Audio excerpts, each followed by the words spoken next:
ঘটনা কেন ঘটলো? কেন আজকে এত রাতে আমাদের এত লোককে সমবেত হতে হলো? কেন আজকে শরীফুল ইসলাম বাবুকে ওখানে এরকম লাঞ্ছিত করা হলো? এটা কি নির্বাচন না যুদ্ধ না মারামারি?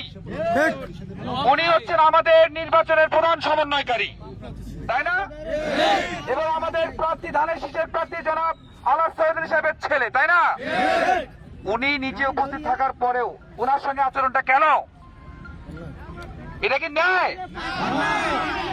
আমরা একটা কথা বলতে চাই, আমি ট্রাফিক মোড় ওখানেও বলেছি, এখনো বলতেছি, সব সময় বলছি, সবাইকে বলেছি আপনারা শান্ত হন, শান্ত হন। ভোটের মাঠে আমরা ভোট করব, যার ভোট সেই দিবে, তাই না? এখানে গন্ডগোলের কোনো প্রয়োজন আছে? এত গন্ডগোল কেন? মাথার সমস্যা হয়েছে নাকি? সমস্যা কি? শরীফুল ইসলাম বাবুকে ধরলে, আটকালে, লাঞ্ছিত করলে ভোট সব নিয়ে যেতে পারবে? শরীফুল ইসলাম বাবুর পকেটে কি ধানের শীষের ভোট সব নিয়ে করতেছে নাকি? ভোট চিন্তাই করতে হবে। আমরা একটা কথা বলতে চাই যে আমরা সুন্দরভাবে আছি, শান্তভাবে আছি। রাজনীতি, আমাদের নিয়ম কানুন, নির্বাচনী আচরণবিধি যা কিছু আছে, 8টার মধ্যে মিটিং শেষ হয়, আমরা 8টার মধ্যেই শেষ করি। 7:59 শেষ করি, 8:05 হয় না। তার মানে কি? তার মানে কি আমরা দুর্বল? আমরা আইন মানে চলি, আমরা সরকারের বিধি নিষেধ মেনে চলি। আমরা একটা কথা বলতে চাই, 12 তারিখের যে নির্বাচন, এই নির্বাচনে সুষ্ঠু করার জন্য যত রকমের নিয়ম শৃঙ্খলা, যত রকমের কৌশল, সবকিছু আমরা মানবো, আমরা সবাই মানবো। কিন্তু আমাদেরকে দুর্বল মনে করবেন না। আমাদেরকে যদি দুর্বল মনে করেন তাহলে ভুল করবেন। আমরা শুধু ভোটে না, ভোট কিন্তু শুধু একটা হাত না, ভোট যে দেয় তার 2টা হাত কিন্তু তার সঙ্গে থাকে।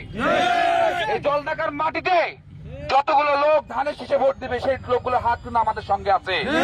ভুলে যাবেন না, ভুলে যাবেন না শরীফুল বাবু ওখানে একাই আছে। ভুলে যাবেন আলাস সৈয়দ আলী একাই। ভুলে যাবেন না আমরা সমস্ত বিএনপি নেতাকর্মী। একটা কথাই বলে শেষ করবো,